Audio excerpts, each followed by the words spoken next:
क्या हम कोई गुलाम हैं कि जो आप कहेंगे हम कर लें?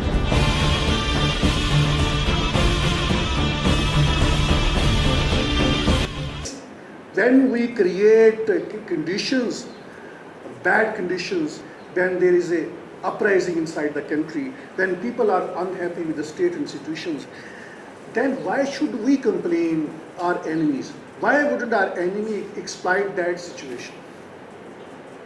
Haven't we created the similar situation in 1971?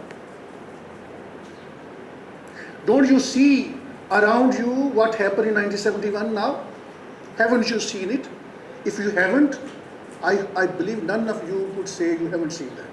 You have seen it in KPK, you have seen it in Balochistan.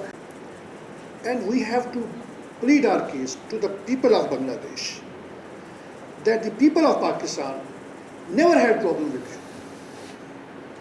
you. It was in greedy power game by the then military generals. Javed Rana is a seasoned journalist, well-known journalist, and he usually appears on national and international media on different international issues.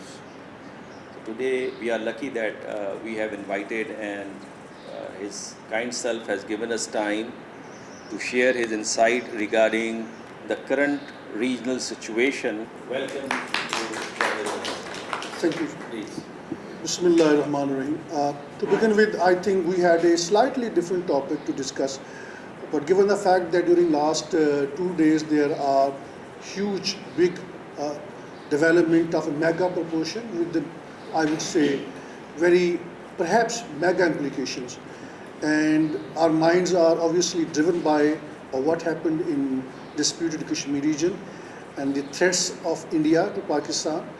And then I think the bigger challenge for here is how to tactically avoid that possible repetition of what happened in February 2019. Would there be a similar situation? Or if the situation, most probably that would not be repetition, but again the kind of the rhetorics that we are hearing from New Delhi, the possibility cannot be ruled out. So we will be basically focusing here not on any short-term strategy.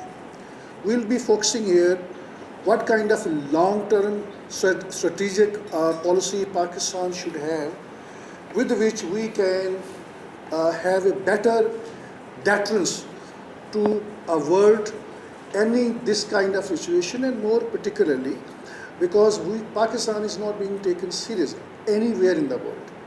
Our Prime Minister himself says that we are being perceived to be backwards. I think that explains the situation. Nonetheless, we should not underestimate ourselves. We should not underestimate our strength. By instinct, media, of which I'm part and parcel, we more focus on the weaknesses of a society, the weaknesses within the government. And that does creates kind of the optics which sends a very negative signal outside Pakistan. So back to the subject. Now, what are the options with India? These are two nuclear powers. Going by the very brief history of nuclear powers, there has been an unspoken convention whereby any country which has a nuclear weapons, it does not get attacked. Iraq was attacked in 2003, apparently on the ground that it has weapons of mass destruction.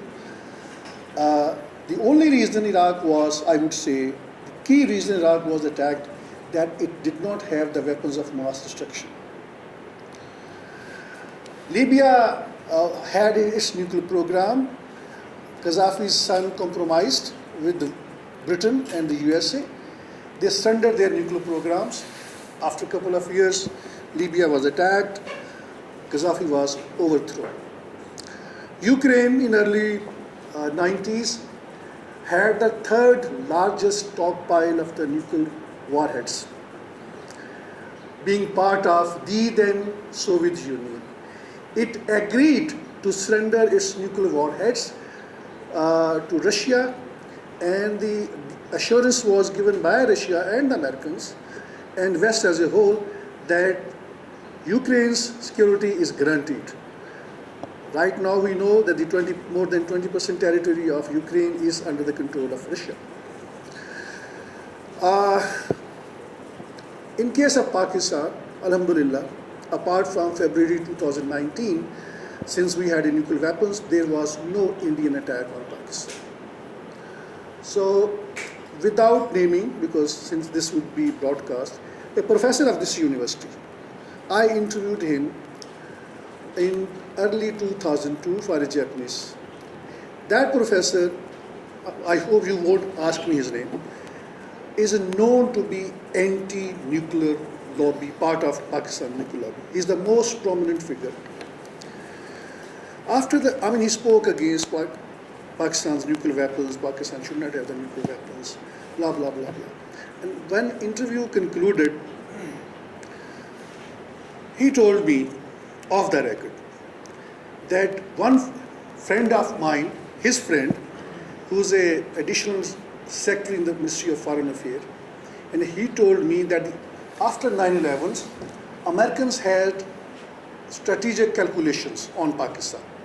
And we, by the way, should not forget that Americans have a declared policy that it would take out Pakistan's nuclear weapons at an appropriate time. So Americans had the intelligence about the whereabouts of Pakistan nuclear weapons, up to 98%. They knew where they've been hidden. But they were not certain about the location of rest of 2 or 3%. So their final calculation was that even if we take out entire nuclear warheads, entire stockpile of nuclear warheads, what will happen with the rest of the 2%? If Pakistan launches those nuclear warheads against us on our military assets in the Middle East and elsewhere, will be destroyed. So what is the way out? Accept Musharraf's offer to be part of that so-called war against terror. So that was a core reason Americans decided to take Pakistan along with. Otherwise, long ago, we would have been like Iraq, Libya, Syria, Yemen, anywhere else. So nuclear warheads, nuclear program is the core source of your survival. Our strategy has been, Pakistan's strategy, and rightly so, that we did provide nuclear technology to Iran. The reason was that we had, because during the time period this nuclear weapons were made, then we were part and parcel of Americans' war against the then Soviet Unions. So I think General Ziaullah, we have to give him credit for some or the other that so far as Pakistan's nuclear program is concerned, like Bhutto, he safeguarded it, and he was the one who actually completely, I think Pakistan by mid-80s had manufactured its nuclear warheads. So, and then obviously the biggest credit goes to Dr. A.Q. Khan.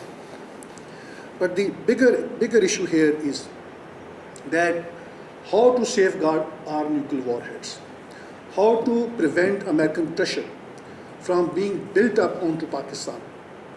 So I think Pakistan did provide, my understanding is, I may be wrong, nuclear technology to North Korea, to Iran. And so far, strategically speaking, we are very successful. So Americans are now embroiled with Iran, with North Korea. They are not coming to us. So, God forbid, if there is any nuclear attack on Iran, we will be the next. Not that we will be attacked. No, there will be a lot of pressure on Pakistan to make a kind of arrangement where we would lose our control of our nuclear weapons. So this country needs economic security. This country needs a kind of a situation where it is not pressurized into surrendering its nuclear program. This is a critical component of our discussion. And this is essentially a paradigm that we should not land ourselves into a very vulnerable situation, which could be economically we could possibly default, or politically if there is a major uprising. The Americans have said time and again that they would take out Pakistan nuclear warheads. And unfortunately, there are many tactical approaches which Pakistan's military and intelligence network have been adopting, whereby we have created an artificial threat of Islamic militancy in Pakistan. To the best of my understanding, apart from Balochistan, terrorism in Pakistan is artificial, superficial, artificially built up. The day country's military and intelligence decide to wind it up, it would not take long time. Maybe it is a matter of weeks and months. So Pakistan does not have any real threat. Pakistan, being the second most hit hard country in terms of terrorism, is just designed to make media headlines. We don't have a problem with Afghanistan. We supported Afghan Taliban behind the scene. It was in strategic interest because India's military footprint was there in Afghanistan. India was sponsoring terrorism in Balochistan, not in Khyber Pakhtunkhwa. That is again a myth. I would not get into that detail. So, again, our topic basically is Bangladesh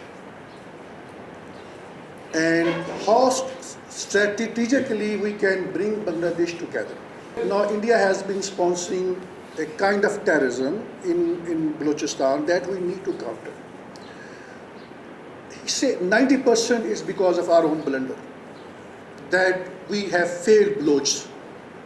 We have exploited them. There is no rule of law. We have picked up innocent people from their homes. For years, there's no whereabouts. So we have generated a cycle where it helps BLA to recruit more and more people to serve their cause. When we create conditions, bad conditions, when there is a uprising inside the country, when people are unhappy with the state institutions, then why should we complain our enemies? Why wouldn't our enemy exploit that situation? Haven't we created the similar situation in 1971? Don't you see around you what happened in 1971 now? Haven't you seen it? If you haven't, I believe none of you could say you haven't seen that. You have seen it in KPK, you have seen it in Balochistan. Haven't you raped their women? Haven't you seen the Waker-Uz-Zaman report, where soldiers are saying that why wouldn't we rape Bengalis when our superiors were doing the same thing? It's a shameful. They were our people, better than us. Then they were being told that you are smaller in your height. It doesn't befit to our size. We are better generals. A country created in the name of Islam, which defies the fundamental rules of ethnicity. We have to eliminate ethnicism from our mind if we are really Muslim. Islam throws away people who believe in ethnicity. And we thought that they were inferior to us. I believe they are superior to us, at least in terms of their role in the movement of Pakistan. They stood up to their cause when their rights were exploited. So, again, somehow the other is small clarification, whereby I would say that the Bangladesh Foreign Secretary, who repeated this traditional stance that Pakistan should apologize, popular version in Bangladesh is that the man is an asset of Awami League in India. But nonetheless, my understanding is this is not our problem. Our problem is we should accept the reality, we should apologize. Now, the bigger question is that after 1971, this is the first time that there is a genuine pro-Pakistan sentiments in Bangladesh. Can we exploit that in our favor? Strategically, this is a bigger question. And that is a bigger question that has brought me here, and that was the core reason Dr. Saab suggested that we need to discuss about. As I explained earlier on, the world is driven by hard geo-strategic reality. It is not driven by any moral principles. The one who has might is right. It's an ancient principle. Now it has been codified in a different forms. International media is telling us, giving us lectures of morality, but at the same time it does protect its own interest. So there was clapping when in Baghdad by journalists when Saddam Hussein was arrested. The announcement was made by the Americans in Baghdad. So clapping was made by a journalist, a very neutral journalist. So bias is a natural. I am Pakistani. If somebody says that I don't have a bias, I have a bias. I have a bias, positive bias for my own country. We may be fighting with each other, but I have a bias. So bias is a positive. It's not that negative term. We love our children, but we don't love others' children as much as we love our own children. So we should not give any negative connotation to the bias to that extent. But here, bigger question is that we should have also a bias, a positive bias for our Bengali brothers. They were part of us, we struggled together, and they are Muslim. We all believe in the democracy. And we should also believe the values of the majority of the people of Pakistan. We can belong to a different sects, different school of thought. But again, if we genuinely believe in the democracy, then what are the values of the majority of the people of Pakistan? Those values have been codified in the Constitution of Pakistan. I wish someday it is truly implemented. Now, bigger question is that how, right now, during Hasina Wajah's rule from 2008, 2009 till last year, we have to give the devil due credit.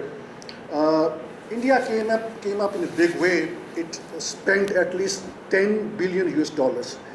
A significant number of energy projects, rail, road, India invested in Bangladesh. The economic picture of Bangladesh was far better during Hasina's time than her predecessor. She did a lot of work.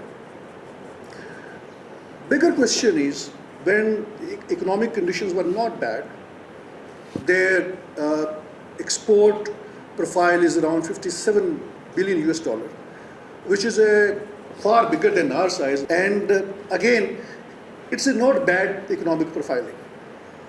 And at the same time, Bangladesh, India spends around about 12 billion. It's a market of 12 billion US dollar for the India. It has been exporting a lot of stuff to Bangladesh. And Bangladesh, in return, I think Bangladesh is giving just around hardly 2 billion US dollars export to India. It's 1.8, 1.9. It's a deeply connected Bangladesh with India. This is a reality. Now, the core reason there was uprising in Bangladesh is deeply connected with the 1971. 1971 haunted it back because there was a discriminatory law whereby the families of those Awami League cadres who had participated violently in uprising against Pakistan, they would be given special concessions, special treatment in the government quota. And the demand was to basically remove this discrimination, to end this quota. It's not a bigger picture, small thing. Hundreds of thousands of students overthrew Hasina Wajah's government on this point. There was pro-Pakistan slogans there. Bigger realities also, there were also slogans in favor of Imran Khan. They were saying, if you are imprison him, give him to us. Again, but that's on the lighter note. Point I'm trying to make is, now Again, Awami League is not there. It has been hiding. Its offices have been by and large destroyed. It came under attack. Unfortunately, there were also attacks on the minority groups there. Hindus, their buildings, their business infrastructure, they came under attack. They were stormed. They were burned to ashes. That shows the underlying resentment within the Bangladeshi population against India, which provided all kind of economic support to Bangladesh. And because this has been the core part of socialist and a communist economy, that if your economy is good, then there won't be any uprising. That's the core part. But my understanding is that there is a bigger problem. It's not just a quota. That simply sparked it. The bigger problem is religion. People in Bangladesh are far more religious than those of Pakistan.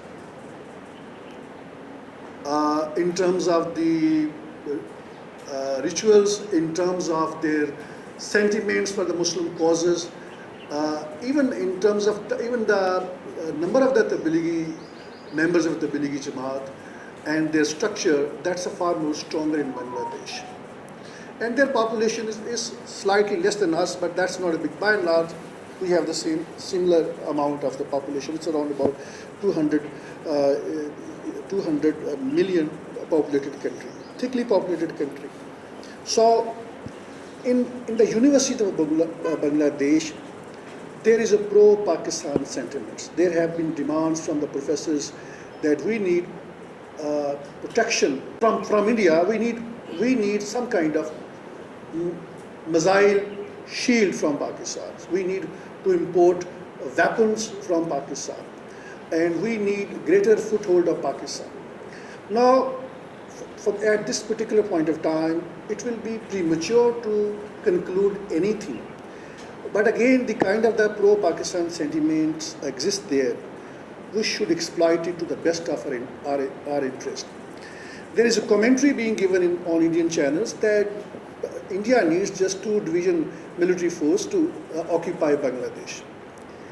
And there is a lot of bickering going on between two countries. I think we should genuinely proceed with it. And there is nothing wrong with the idea of formally apologizing it. I don't understand why it has not been happening. The only reason it has not been happening that those who have committed crime, they still believe that it was because of Indian intervention. That was the core reason that Bangladesh separated from us. No, that was not the core reason. We exploited them. A prime minister who won with a clear majority was not allowed to form the government. Instead, a military operation was conducted. We know here every next day, many military operations are conducted against an opposition party, which did win with a 2/3 majority. Problem is with that mindset. That mindset continues to exist. This is dark reality. I'm very optimistic. The kind of change that I have seen among the youngsters, younger generation, people like you, that is a bigger revolution which has already taken place. Revolution comes here, change comes here. That change has already occurred. Any small incident at, I don't know at what point of time, when it will be sparked, that change would happen. Militant groups which took over Damascus, they were pleasantly shocked. They were not expecting that Assad would flee and his military would not resist. That takeover has happened largely peaceful because the Assad military did not resist. Again, this is a kind of a situation. Whenever change occurs, nobody expects that to happen. In a similar fashion, no one was expecting that Hasina Wajid would leave the power. She was rigging the elections time and again with the help of military, with the help of the security. But at the end of the day, she had the 45 minutes to leave. But in case of Pakistan, situation is different. Here, virtually military is directly ruling. Their military wasn't directly ruling. So military had to play some sort of a neutral role. But now coming back to the core issue that I wanted to discuss about. If you look at the map, there are 7 states of India which is on the other side of the Bangladesh. And one of the state, it has border with China also. And that is a disputed territory. China has a claim over that territory. There have been skirmishes in the past over that part of India. Now, India has to reach to these 7 states through a chicken neck. It is known, it's a 25-kilometer wide area through which India passes. And that is a popularly known as a chicken neck. That if you choke India's chicken neck, that territory can be blocked. And that though there have been intense uprising in the past, time and again, even now there is uprising in these 7 states. In Manipur.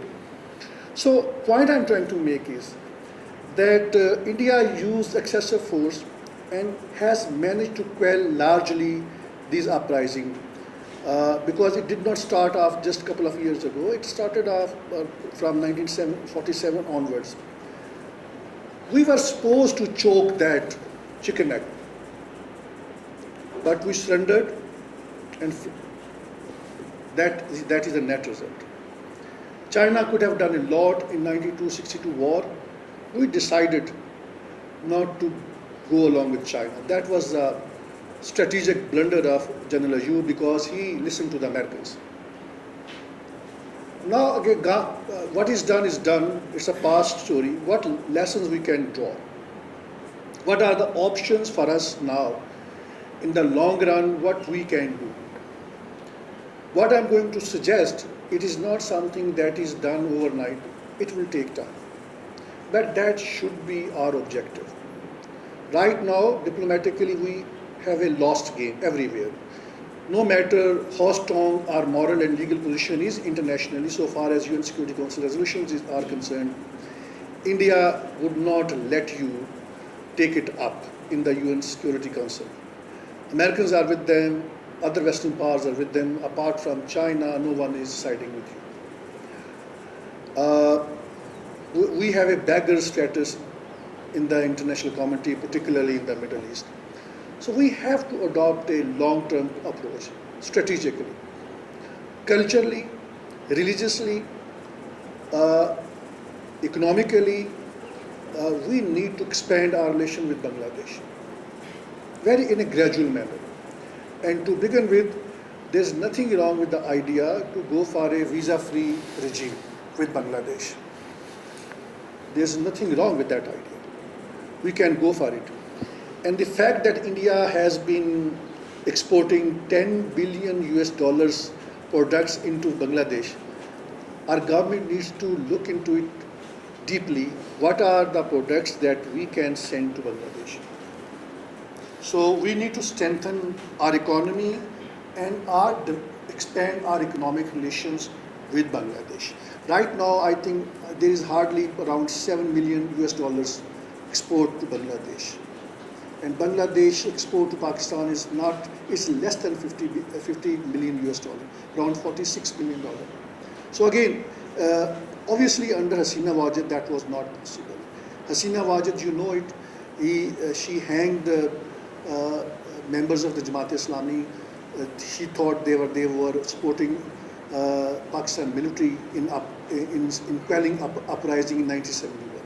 So 1971 is not going away from the Bangladesh politics. It still remained the very core part. And politically speaking, I think we need to put our house in order. This is a must. If we create situation here in Pakistan whereby optics are created that a popular political force has come into power on anti-military sentiments. Apparently, there is a negative connotation. But so far as Bangladesh is concerned, it will generate a positive connotation, a positive optics. And we have to plead our case to the people of Bangladesh that the people of Pakistan never had problem with it. It was in greedy power gained by the then military generals. People of Pakistan were not involved in it. We were equally saddened at that time, our past generation, and that gloom and sadness continue to grip our mind till now. We have to explain ourselves emotionally. We have to basically reconnect that bond of 1947 and core part of which is Islam. One may like it or dislike it. This country was created in the name of Islam, on the slogan of Islam. I know the arguments from the both sides, but dominant argument is the same thing that has been reflected in the Constitution of Pakistan. I think if you talk about the ethnic profiling of Bangladesh or Pakistanis, then there are so many entities. In Balochistan, there are Balochs, and then within Baloch, then there are sub-tribes, and then Pashtuns, and within Pashtun, in KP and Balochistan, there are sub-tribes. How many ethnicities are there? How to deal with it? Everyone considered himself as a superior to others. Hitler considered himself to be more superior. Jews now consider themselves far superior. They consider rest of the world, they are subhuman beings. It's not just Palestinians they consider subhuman beings. They consider everybody subhuman. And then they have brought in between the combination of religion, which is more deadly.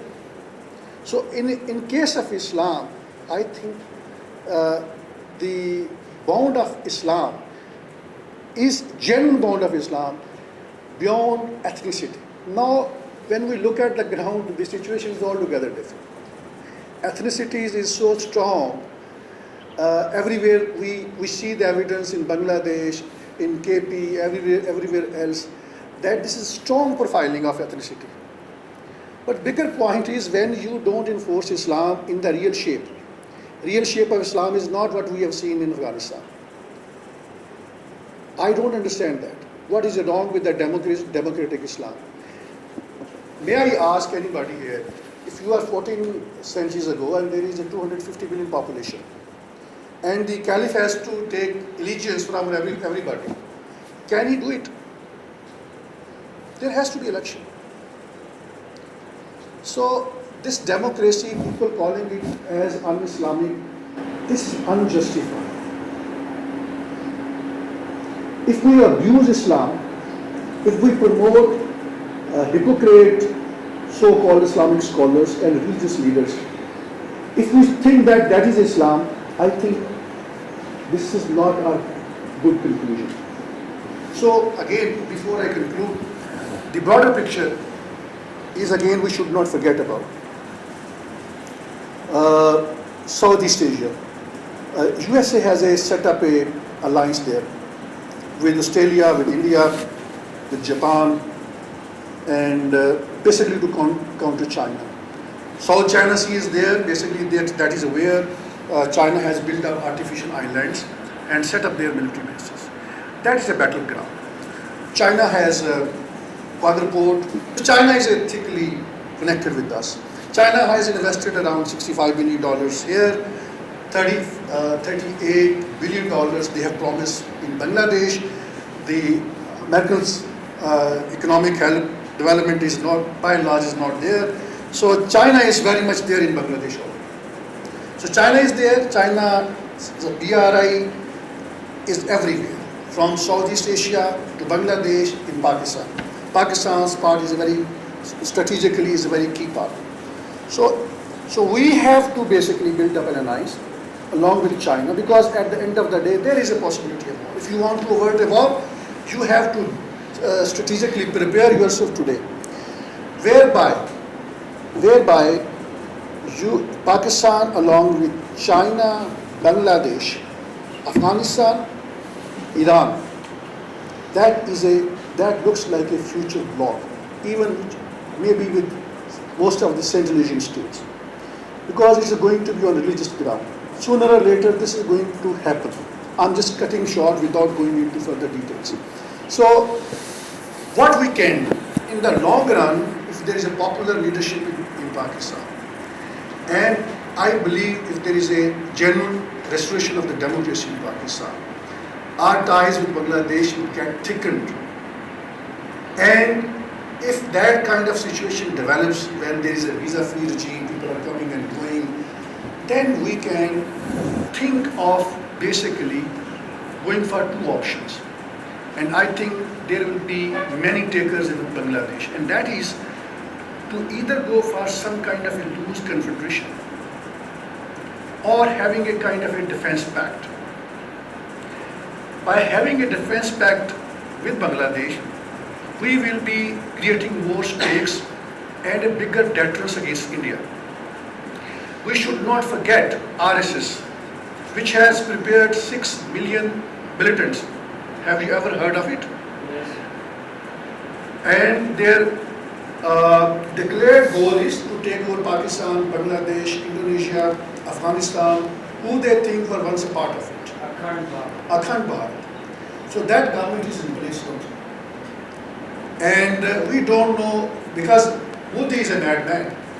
I told you in the beginning that generally nuclear powers are safe, but it is a rare that Modi, like a fascist leader, extremist leader belonging to the core part of RSS, he opted to carry out attack in February 2019, and we had our top level meeting, Nuclear Regulatory Authorities meeting, and we had our plan B to go for nukes, because there is a strategic disparity between Pakistan and India when it comes to the conventional weaponry. We can only match in unconventional warfare. So the threshold is very limited. And there is an extremist government regime there. There is a campaign going on in India whereby Muslims are being persecuted. This is something which is not being reported. Their houses are being bulldozed. And they have an alliance with Israel. In a similar fashion, they have annexed Kashmir in August 2020. So anything can spark a bigger war, as we have seen just a couple of days ago. So we have to basically put our house in order by giving Baloch their genuine rights, their genuine share in the development, and then in similar fashion to wind up this artificially built up TTP insurgency. Put our house in order, restore our relation with Afghanistan, and let any political party which is winning in the general election, military need to go back to the barracks. And so only then we can create an environment with Bangladesh where they would accept us. Because we can tell them, here military was problem like the way it was problem for you. So we have overcome here, so let's have some kind of a loose reunion. I think when it comes to confederation, so far as defense and foreign policy is concerned, I think we can be together on this. Rest could be an intermediate. Thank you very much, Javed sir. Very enlightening understanding with us. And then I agree with you that the new Marxist perspective, that superstructure plays very important role in the behavior of nations. And you talked about this belief system which is working in the politics of South Asia. However, I would like to differ from one point, which is that the blunders committed by our military generals in Bangladesh, it was the only factor due to which the 1971 episode was happened. I believe that in social sciences we always say it is very difficult to prove the bold hypothesis. Always in social sciences, in human society, there is a conflation of causes.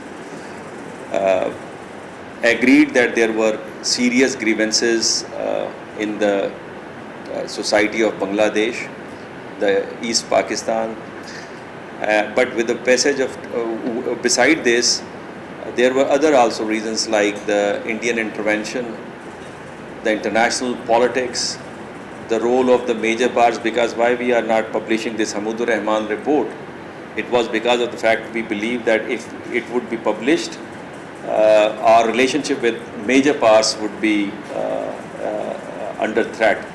So I think there were conflation of causes. This is what I believe. So this is open forum for questions. You are welcome if you want to ask anything from. Just clarify something. Just I basically shortened it. I did not go into the details. That what you said, I strongly believe it. But I basically singled out one component which had a leading role in the sense that if you don't create a situation where enemy can exploit, so bigger blame has to be on to us because we created that situation. That is my whole thesis. Otherwise, your enemy are always there to exploit the situation to their best of interest. Yes. Any question? Ji. Sir Bangladesh और पाकिस्तान के relation के बारे में हम बात करें तो जैसे ही ये 1971 का एपिसोड होता है, उसके बाद 1974 के अंदर जो इस्लामिक समिट हुआ था पाकिस्तान में, उसमें हमने शेख मुजीबुर रहमान को इनवाइट किया था। वो पाकिस्तान आए भी, मतलब शेख मुजीबुर रहमान के टेन्योर के अंदर उसने अपोलॉजी या इस तरह का कोई इशू रेस नहीं किया था पाकिस्तान के साथ इतने सीरियसली। जैसे ही ये जो क्या कहते हैं शेख हसीना की गवर्नमेंट आती है 96 के ज़माने में और 2008 के बाद, शेख हसीना ने इन चीज़ों को बहुत ज़्यादा हाईलाइट किया। जबकि 17 में हमने बांग्लादेश को इन्वाइट किया और 90s के ज़माने में नवाज शरीफ भी बांग्लादेश विज़िट किया नवाज शरीफ ने, फिर मुशर्रफ भी आए, मुशर्रफ ने भी विज़िट किया बांग्लादेश। हमने अपनी सोसाइटी को कन्विंस नहीं किया कि किस तरह से हम बांग्लादेश के साथ एक अच्छे रिलेशन बिल्ड कर सकते हैं। ये नैरेटिव हमारे अंदर हमारी सोसाइटी में भी ना फैला। हालांकि हमारी गवर्नमेंट ने और उस टाइम पे जितने भी रीजन्स थे हमने कोशिश किया। क्या वजूहत है जिसकी वजह से हम अपना ये जो फॉरेन पॉलिसी पोस्चर का जो नैरेटिव है पाकिस्तान का, वो हम अपने आप को भी कन्विंस नहीं कर पाते और इंटरनेशनल मीडिया को भी कन्विंस नहीं कर पाते। आपके ख्याल में क्या आ रहा है इसके? Somehow or other, Bangladesh is not a mainstream thought in our public narrative in Pakistan. You have rightly pointed out, even in 2000 when General Musharraf was there, 2000, I think it was in 2000, he was short of apologizing. Yes. This issue, Bangladesh, as I explained earlier on, that even now the popular vloggers who have millions of subscription, they are pointing out that the Bangladesh foreign secretary is basically an Indian asset, and there is a now public demand that he should be removed because he is trying to create some kind of hurdle between Pakistan and Bangladesh relation. So I agree with you, but again, I think nothing wrong with the idea that if we apologize, there is nothing wrong with it. Reason is that what we have done with the people of Bengal, we could not have done this. Because we should begin something by accepting the facts as they are. It's not a question of our arrogance, perhaps, that we keep on saying, no, it is the Indian role. Yes, Indian role is there. Why would an Indian role would not have been there? Yes, had we been a nuclear power, India would not have militarily intervened. That is a reality also. Because unfortunately now there is also a negative side that many states commit aggression on their people because they are nuclear power. There would not be international intervention. Particularly, I don't want to name some powers because again we have good relation with them. Yes, I agree with you. Entirely agree with you. Next. Sir, as you said that Pakistan should apologize for the wrong which had done by the military in 71. So I also agree with you that few years ago Britain Prime Minister came and he goes there to the Amritsar where the massacre takes place, the Jallianwala Bagh massacres. So I agree with you that Pakistan should apologize for this whole massacre which was done in the past by our military. A few days ago there came one of the Bangladeshi civil service officer to Islamabad Model College where he was invited. He was a student there and he taught there in the past and then go there to Bangladesh, and there he came there he was on the huge post, on the civil post. So he came there and so this kind of ties like the exchange of peoples, exchange of bureaucracies and the apologies for the wrong can bring the people and relation together with Bangladesh. Exactly. I think you have answered this. जी कोई और सवाल है? Sir बातें तो बहुत है just a few questions I would like to answer them. Sir, first of all, you talked about terrorism in Balochistan in Khyber and you said that there are some constructed or artificial things, something like that. So you may have read Bruce Hoffman, one of the leading experts on terrorism.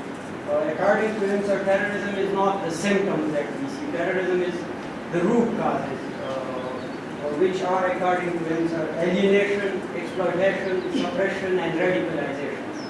Have Pakistan not alienated Pashtuns and Baloch?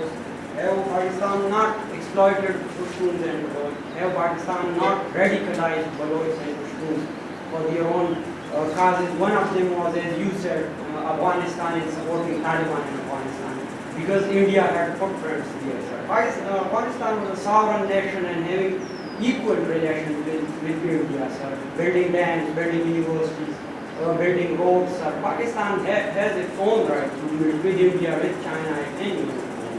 There were no military footprints, as you quoted. If you have any sources, I would like to read. And sir, lastly, you said that what is the problem in Islamic democracy, sir? Then what if we kept supporting radical and fundamentalist Islamist groups in Afghanistan? Why don't we wish them what we wish ourselves, what we wish for ourselves? And then, sir, you said that Pakistan was made on the name of Islam, sir. What was Islam taken as, sir, other than as an identity, sir? And can ethnicity and culture be ignored in identity or not, sir? There are a couple of questions. I wish I don't forget each of them. I think when I said that there is an artificial terrorism, that is only restricted to KP. Do you think that TTP is a popular? No. People hate them? No. So it doesn't have any grounds among the people? No. You would agree that? Yes. In Balochistan, it is not artificial. Yes. It's a genuine. There are genuine grievances of the people. Using application of word of artificial terrorism is restricted to these terror group, these splinter group linked to the TTP, ISS, TTP. And so far as Afghanistan is concerned, Ashraf Ghani government was not a representative government. It was directly installed by Americans, time and again. That's a reality.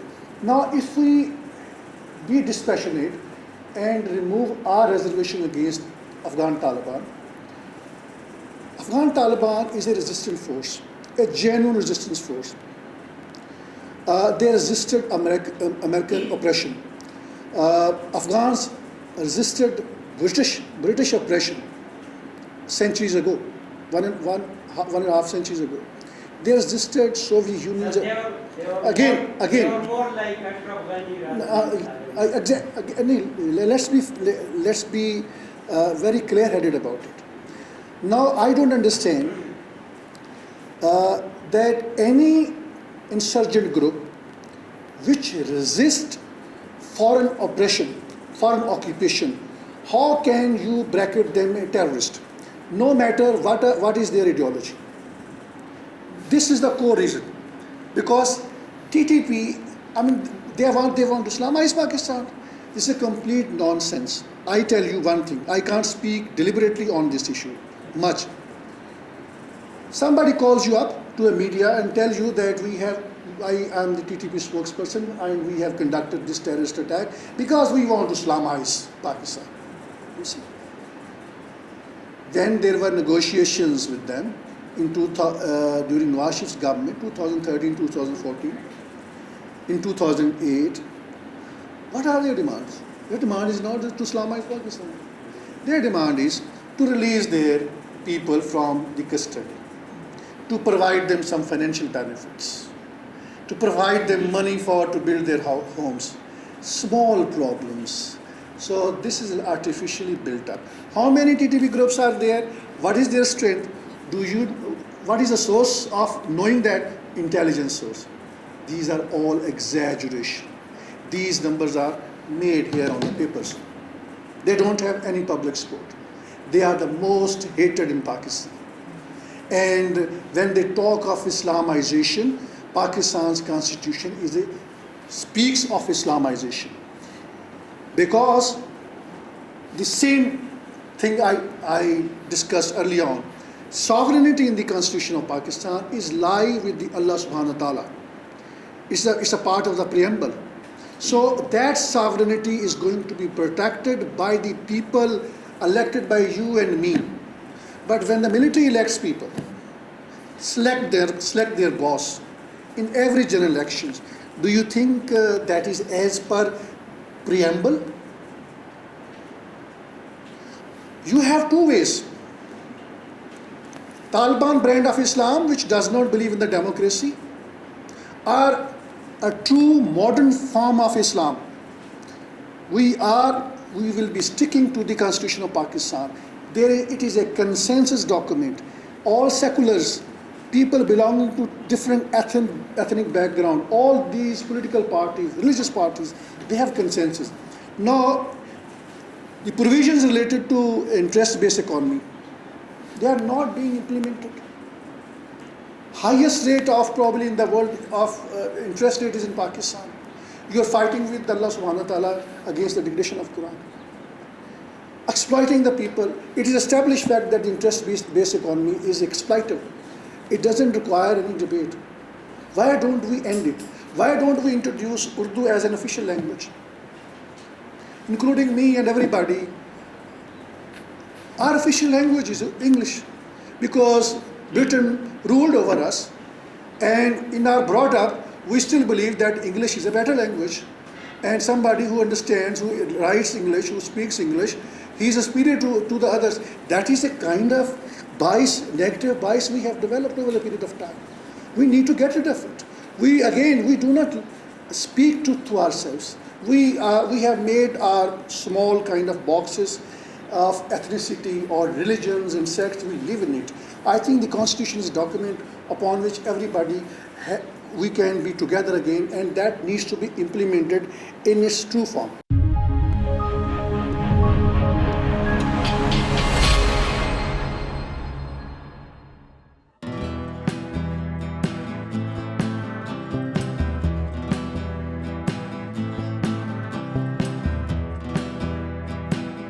The growing tide of anti-Israel sentiments. What you see behind me is just tip of the iceberg of what is happening in the country. More than half of $52 billion black CIA budget is spent on espionage network in Pakistan. How would you handle it? The US has looked upon Pakistan as an ally at one point and then as an enemy at the same time. That is going to be the first legal reason on the basis of which he is going to be instantly ousted by the Supreme Court of Pakistan. Joining us live, Javed Rana, who's an expert on politics and geo-strategic issues. In the world politics, which is not being driven by any moral principle, it is being driven by the hard geo-strategic realities. In a broader picture, more countries would aspire to have nuclear weapons.